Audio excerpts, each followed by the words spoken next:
Assalamualaikum warahmatullahi wabarakatuh. Halo semuanya, perkenalkan nama saya Aulia Rafetul Adawiyah dan saya dari kelas 11 MIPA 2 SMA Negeri 1 Sebatik. Di video kali ini saya akan melakukan percobaan mengenai proses osmosis pada tumbuhan. Tujuan dari video ini adalah untuk mengetahui dan memahami terjadinya proses osmosis pada kentang. Sebelum itu, kita harus menyiapkan alat dan bahannya dulu. Di antaranya yaitu kentang, pisau, 3 gelas air mineral, gula, sendok, air aquades atau air galon, dan juga spidol.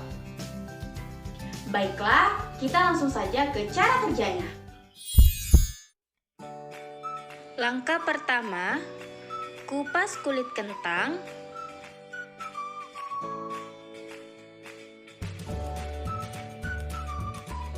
Potong berbentuk dadu atau persegi panjang dengan berat dan ukuran yang sama. Buat menjadi 3. Langkah kedua, siapkan 3 wadah seperti gelas air mineral. Labeli dengan nomor 1, 2, dan 3.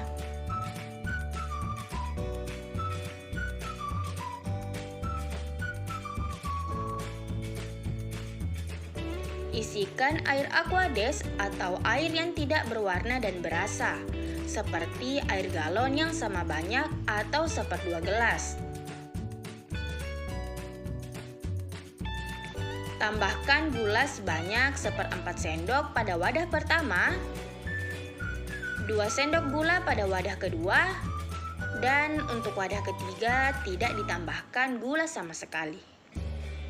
Selanjutnya, aduk gula bersama air sampai membentuk larutan.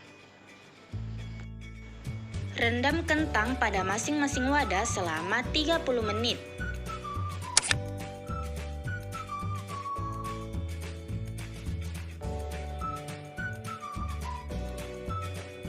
Setelah 30 menit, keluarkan kentang dari larutan.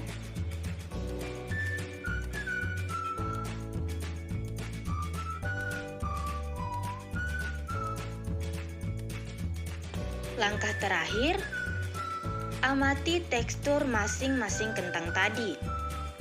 Apakah lembek, tetap, atau tambah keras? Jika tekstur kentang setelah perendaman lembek, berarti kentangnya ringan. Sebaliknya, jika teksturnya tambah keras, berarti kentangnya berat.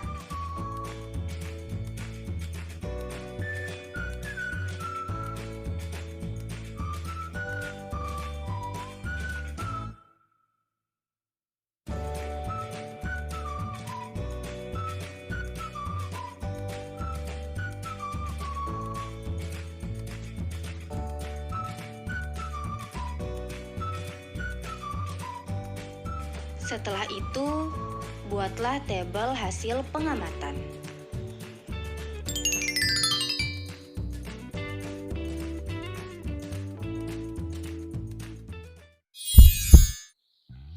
Baiklah, setelah memperoleh hasil pengamatan, kita akan masuk ke pembahasan dengan menjawab beberapa pertanyaan.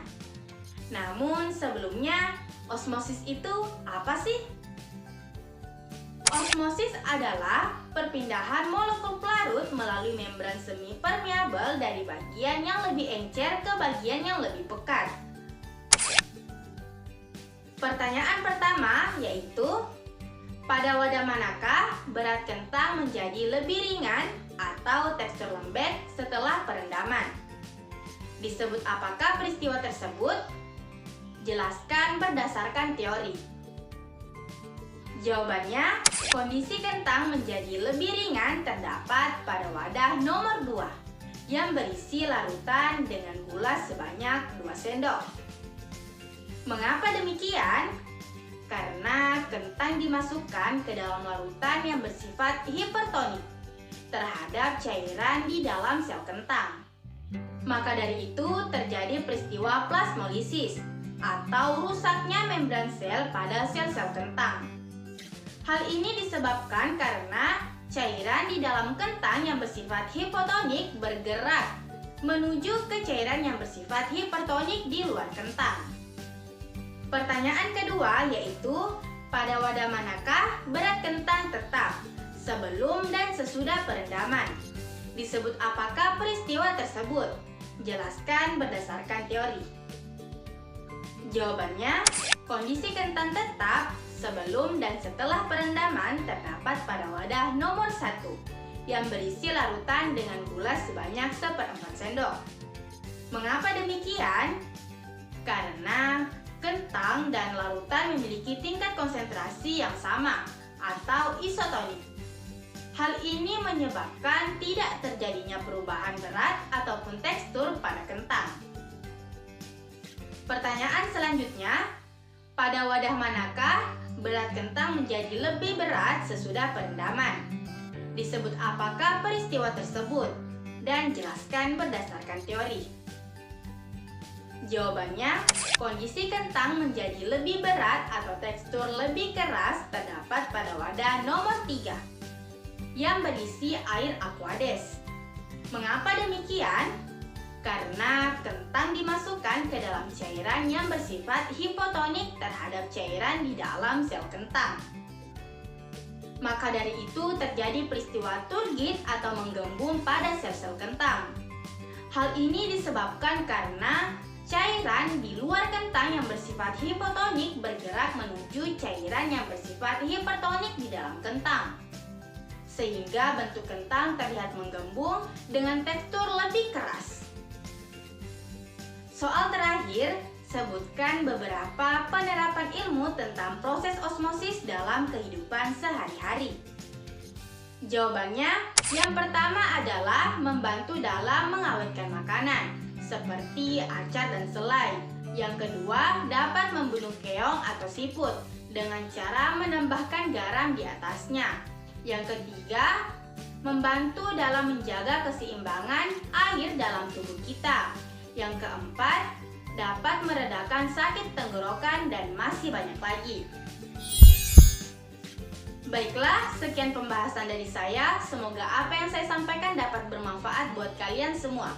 Dan mohon maaf apabila ada kesalahan. Saya akhiri. Wassalamualaikum warahmatullahi wabarakatuh.